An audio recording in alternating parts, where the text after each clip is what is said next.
इस पर बात करेंगे। वली जाहिद साहब, आई एम वेरी ऑनर्ड, हमें ज्वाइन कर रहे हैं। प्रेसिडेंट हैं आप institute of media and communication, president China centre today, और पाकिस्तान चीन इक्तिसादी राहदारी पर लाइक आई सेड बड़ी गहरी नजर रखते हैं। वली जाहिद साहब बहुत शुक्रिया, अस्सलाम वालेकुम, आपने हमें ज्वाइन करा।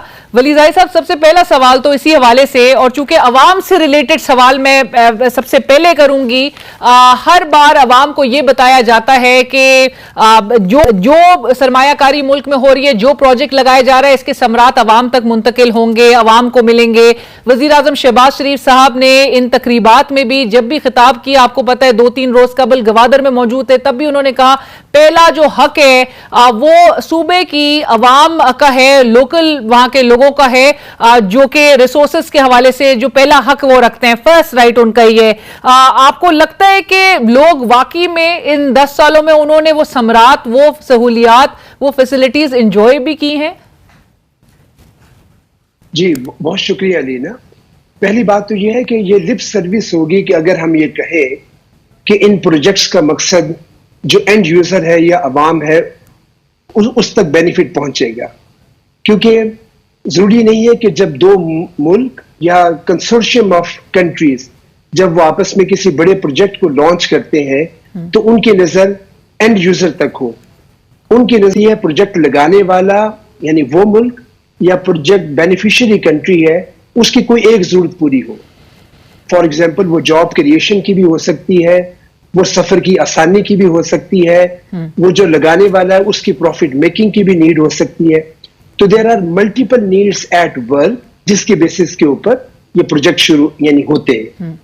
तो सीपैक या उसका जिसका ये फ्लैगशिप प्रोजेक्ट है BRI बेल्ट एंड रोड, जो कई ट्रिलियन डॉलर्स के प्रोजेक्ट्स हैं, चाइना पूरी दुनिया में 68 कंट्रीज में जो लगा रहा है, तो ये एंड यूजर होगा, बेनिफिशियरी होगा जो एक आम आदमी है।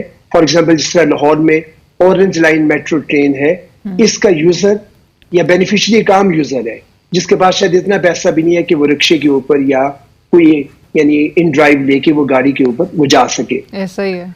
तो इसका मतलब है कि देयर इज अ बेनिफिशियरी, लेकिन ये इसलिए लगते हैं क्योंकि चाइना अब अपने आप को पूरी दुनिया में फैलाना चाहता है। वो जो सनशाइन इंडस्ट्रीज है उसके मुल्क में जो अब उसके लिए फायदेमंद नहीं रही, वो चाहता है कि इन एशिया और अफ्रीका के ममालिक में जो नेक्स्ट स्टेज के ऊपर रेडी हैं, ये इंडस्ट्रीज वो लगाएं और वो आगे बढ़े जो टेक्नोलॉजिकल या ज्यादा जो प्रॉफिटेबल इंडस्ट्रीज है उनके अंदर हो जाए, क्योंकि अब वहां पे लेबर कॉस्ट बढ़ रही है जी। तो जो प्राइमरी मोटिव है वो ये है। अब चाहे ये सियासतदान या मुल्क के जो हुक्मरान है वो उसको लिप सर्विस के तौर पे ये कहें कि एंड यूजर जो है वो फौरी बेनिफिशियरी बनेगा, वो एक लॉन्ग टर्म प्रोसेस के तहत बनेगा। एन एग्जांपल, सीपैक के तहत जितनी मोटरवेज हैं उसका बेनिफिशियरी आम यूजर ही है, मेरी और आपकी तरह। अब आप इसके ऊपर जब आप जाती हैं, चूंकि आपका ताल्लुक गिलगित बल्तिस्तान से है, तो जब आप ये हजारा मोटरवे पे सफर करती हैं तो आपको आसानी हुई है, या मेरे जैसे और लोग हैं उनको आसानी हुई है। अभी भी हम कह सकते हैं कि हम शायद ये लोअर या अपर मिडिल क्लास है जिनके पास गाड़ियां हैं, लेकिन जो नहीं हुआ वो है जो हमारे स्पेशल इकोनॉमिक जोन्स बनने थे, जो सीपैक के लॉन्ग टर्म प्लान में 46 जिनकी तादाद थी, वो नहीं हो सका। उसने डायरेक्टली बेनिफिट करना था इन सारे गरीब आवाम को जिन्होंने ऐसा लेबर काम करना था, या उनकी फैमिलीज को जिन्होंने मिनिमम वेज पे काम करना था। तो ये जाहिर है हर मुल्क में हर पार्ट में हमारे हर सूबे में बनने थे, वो नहीं बने। और इसमें तो क्या वली जाहिद साहब, इसमें क्या चीज आड़े आई है मेजरली, जो आप जिसको कहते हैं कि एक कंट्रीब्यूटिंग फैक्टर था, एक सबसे बड़ा ऑब्स्टिकल था? जी, जो सबसे बड़ा ऑब्स्टिकल है ना, मैं उसका नाम नहीं ले सकता, ये उसके ऊपर हाथ नहीं रख सकता, क्योंकि ये इनिशिएटिव नवाज शरीफ साहब की गवर्नमेंट में शुरू हुआ। यानी अगर हम उसको कहें कि 2013 जो पहला साल था, सारी गुफ्तगू उन्हीं के दौर में, अगरचे वो साइन हो चुका था उससे पहले जो हमारा इंटरिम पीरियड था, राइट, लेकिन उनकी हुकूमत में भी जो स्पेशल इकोनॉमिक जोन है इनको जगह नहीं मिल सकी। तो मुझे याद है कि जब भी जॉइंट मीटिंग्स होती थी JGC की, GCC की, तो उसके अंदर पहले 46 से ये फिर 9 पे आया, 9 पे आया कि चलिए अब हम 3 पे ही आ जाएंगे, तो 17 में तो इवन 3 तक के जो है उसके लिए भी जगह नहीं मिली। तो जो या प्रोविंसेस है या फेडरल है वो जगह प्रोवाइड नहीं कर सका। और एक प्रोविंस के जो उस वक्त के केपीके के चीफ मिनिस्टर थे परवेज खट्टर, उन्होंने तो ये भी कह दिया कि ना मैं रूट गुजरने दूंगा और ना ही मैं जगह दूंगा। अलबत्ता जो बाद के इवेंट से उसमें पता चला कि राष्ट्र का शायद वो सबसे पहला इकोनॉमिक जोन बनेगा जिसमें कोई एक शक्ल यानी जो है वो नजर आने लगी है। राइट। तो दैट मीन्स कि गवर्नमेंट्स भी रिस्पॉन्सिबल है जो अब यानी होते हुए भी इसके लिए जगह प्रोवाइड नहीं कर सकी। इसमें बिजनेसेस भी रिस्पॉन्सिबल है कि जो जेबी या उस तरह की इनिशिएटिव्स के लिए एक ट्रस्ट की यानी फजा जनरेट नहीं कर सके और उस तरह से स्पीड अप नहीं कर सके। तो बहुत सारे फैक्टर्स हैं। राइट। वली ज़ाहिद साहब जी जी और ज़ाहिर सियासी जो मसाइल है, यानी जो यूं समझिए कि जो सियासी गॉसिप चलती है कि फॉर एग्जांपल जब सीपेक शुरू हुआ और उन दिनों में जिन यूनिवर्सिटियों में ये टेलीविजन प्रोग्राम्स पे जाता था तो यही बातें होती थी कि जी बड़ा कर्जा लग गया मुल्क के ऊपर, या सुना है कि चाइना की जो जेलों में जो लोग हैं इनको लेबर के तौर पे यहाँ ला रहे हैं और चाइना अपने प्लम्बर और इलेक्ट्रिशियन भी साथ ला रहा है। यानी ऐसी ऐसी अफवाहें कि जिससे हर बंदे का दिल बड़ा मुतनफर हो जाए कि शायद ये कोई प्रोजेक्ट हमारे फायदे के नहीं बल्कि किसी और मुल्क के फायदे का, इस तरह का। राइट। तो अब वो अफवाहें नहीं है लेकिन उनकी नेचर बदल चुकी है। राइट। वली ज़ाहिद साहब, अब जो सेकंड मरला है अब जो शुरू हो रहा है 10 साल के हवाले से, एक तो उस पर भी कि आपने इस 10 साल को किस तरह से देखा और सेकंड मरले में हमारे लिए चैलेंजेस होंगे क्या?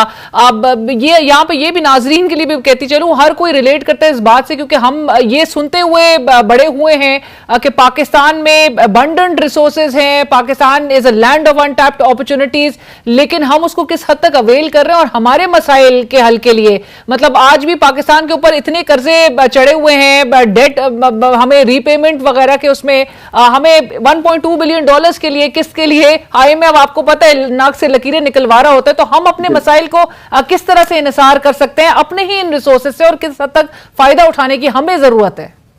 एब्सोल्युटली। और आपने बड़ी खूबसूरत बात की अलीना, चूंकि अगर मैं जाऊं उन सालों में जब 2014 से लेके 16-17 तक जब भी मैं बात करता रहा तो सबसे बड़ा सवाल ये होता था कि मुल्क जो है वो कर्जों के बर्डन में डूब जाएगा और चाइना में खरीद लेगा, गुलाम बना देगा, यानी इस तरह का। क्योंकि जाहिर है पहले वो 36 बिलियन आए, फिर वो यानी 55 हुए, 60 बिलियन हुए। तो उन दिनों के जो 60 बिलियन है उसका ये व्यू था। आज के दिन में ये नौबत आ गई जब तनख्वाहों के लिए पैसे नहीं है, तो जब हमें $1 बिलियन भी यानी चाइना के 60 बिलियन एक तरफ जो नाशुक्री का लेवल था, लेकिन अब यह है कि हमें $1 बिलियन भी नहीं मिल रहा जो हमारी एटलीस्ट हमें डिफॉल्ट से बचा सके। और जिस तरह आपने नाक से लकीरें यानी आपने उसकी बात की, एब्सोल्युटली IMF ने हमें ऐसे ही पैसे दिए हैं लकीरें निकलवा के और कंडीशंस लगा के, सख्त कंडीशंस जिसको आवाम ने फेस किया। बिल्कुल। तो अब मैं बताना चाहता हूं, अगर जाहिर है कि टेलीविजन पे यानी सिर्फ जो थॉट लीडर्स हैं या पॉलिसी मेकर्स हैं वो नहीं सुन रहे, अवाम भी सुन रहे हैं, ये उनके लिए भी मैसेज है। तो वो जो नाशुक्री है जो 60 बिलियन के ऊपर हो रही थी, तो आज आपकी नाक की लकीरें निकली हैं 1 बिलियन के लिए। इसका मतलब यह है जो कर्जा है उसको आप इस तरह से बुरा ना समझे कि ये शायद जो हुक्मरान है वो अपने अयाशियों के लिए कर्जे ले रहे हैं। नवाज शरीफ के दौर में मैं एटलीस्ट कह सकता हूं कि जो कर्जे आए वो उन्होंने स्पेंड की है मुल्क की डेवलपमेंट के ऊपर, और उससे यानी वो शक्लें नजर आई, हमें इंफ्रास्ट्रक्चर के प्रोजेक्ट नजर आए। तो 2013 से लेके डेवलपमेंट के, और इवन जो इसका अर्ली हार्वेस्ट प्रोजेक्ट था यानी 2013 से लेके 16 तक अगर आप लॉन्ग टर्म प्लान देखें सीपैक का, तो उसमें यही था कि एक एनर्जी यानी जो डेफिसिट है वो रिमूव होगा, विच मीन्स कि बहुत सारे कोल और बाकी सारे प्लांट्स लगाए जाएंगे, जो कि उन्होंने प्रॉमिस डिलीवर किया। दूसरा था जो डिलीवर नहीं कर सके या पार्ट डिलीवर किया, वो था कि मोटरवेज बनेंगी, तीनों राउट्स बनेंगे, फिर जो ML1 है जो मेन लाइन है ये डुअल होगी, डुअलाइज होगी और अपग्रेड भी होगी। मकसद ये था कि अगर खुंजराब से आइटम्स आए या कॉन्वाय आए तो उसको अगर यानी गवादर पहुंचना है 10 या 12 दिनों में, तो एक रूट को फर्ज करने को बंद कर दे, कोई मुतशद्दद तंजीम बंद कर दे, कोई यानी मैं नाम नहीं लूंगा, लेकिन सारे सब जानते हैं कि सड़कें कौन बंद करता है। वो बंद कर दे तो दूसरा रूट खुलाओ, दूसरा रूट बंद कर दे तो तीसरा रूट खुलाओ, और फर्ज करें तीनों सड़कों पे काबज कर ले तो आपके पास एटलीस्ट ये ट्रांसपोर्ट हो, ये जो यानी क्या है जो रेलवे वाली ये ट्रांसपोर्ट मौजूद हो। तीसरा जो डाटा है, हाँ, कि जो बल्तिस्तान से लेके पिंडी तक जो है वो जो इंटरनेट की जो केबलिंग है वो इसलिए लगाई गई ताकि ये है कि ये सारा यानी कम्युनिकेशन के चैनल ओपन है, क्योंकि पेशावर या पिंडी से लेके आगे कराची तक तो थी हमारे पास जो केबल है, लेकिन वो नहीं थी। अच्छा, तो ये उन्होंने यानी पार्ट किया, पार्ट नहीं कर सके, ये था अर्ली हार्वेस्ट का। तो मेरा ख्याल है कि यानी शहबाज शरीफ शायद सही नहीं कह रहे कि अब हम अगले मरहले में दाखिल हो गए, अभी पिछले मरहले के कुछ चीजें बाकी हैं। तो जो अगला मरहला है वो होगा स्पेशल इकोनॉमिक जोन्स का। फिर जो तीसरा है ना कि एग्रीकल्चर में जाने का, आईटी में जाने का, ये प्रोबेबली तीसरा मरहला था कि जिसमें चाइना की जो ग़िज़ाई ज़रूरियात है पूरी होगी, हम उनको फिश एक्सपोर्ट कर सकेंगे, हम उनको जो यानी और दूसरी जो सी आप कह रहे हैं जो यानी सी बेस्ड डाइट्स है, ये चीजें हैं वो हम दे सकेंगे। राइट, तो आपने कहा कि ये थर्ड फेज में होगा, लेकिन सेकंड इज जो कि पेंडिंग जो इकदामात करने थे वो पेंडिंग चीजें जो हैं वो आपने एक सेकंड फेज में वो अभी कंप्लीशन की तरफ लेकर आने, जिसमें आपने कहा स्पेशल इकोनॉमिक जोन्स स्पेशली। लेकिन वली ज़ाहिद साहब, एक last comment, law and order situation आपके सामने है जहां पर खैबर पख्तूनख्वा और बलूचिस्तान बहुत ही प्राइमरी टारगेट्स हैं दहशतगर्दों की जानिब से। ऐसे में चीन का भी जो एक स्टांस है वो सबके सामने एक बड़ा क्लियर उनका कैटेगोरिकल स्टांस है कि सीपेक और दहशतगर्दी एक साथ नहीं चल सकते। इसमें आपको लगता है कि चैलेंजिंग काफी हो गया ये एक सफर? ओके, देखिए, अगर आप ये यानी लाइव नशर कर सके तो जो मेरा ब्लॉग है, because I am nobody, I have no voice, मैं टेलीविजन पे नहीं आता, मैं यानी मैं एंकर पर्सन नहीं हूँ आपकी तरह। वली साहब, you are a very strong voice when it comes to जी। तो अगर आप walizaid.com देखें और जो SCO की यानी अगर आप टाइमलाइन देखें तो जो आपने कहा ना कि सीपेक और दहशतगर्दी साथ नहीं चल सकते, तो मुझे मेरी टाइमलाइन एटलीस्ट जिससे मैंने कैप्चर किया है तो ये साथ ही चलेंगे। तो आप कोई इवेंट देख लें, चाइना के प्रेसिडेंट के आने से लेके नवाज शरीफ साहब के वहां बीजिंग फोरम में जाने से लेके कोई भी इवेंट है उसके साथ दहशतगर्दी हुई है। कौन करता है ना मुझे पता है, ना शायद आपको पता हो, या अगर पता भी हो तो हम नाम नहीं ले सकते। तो दैट मीन्स कि ये साथ साथ ही चलेंगे।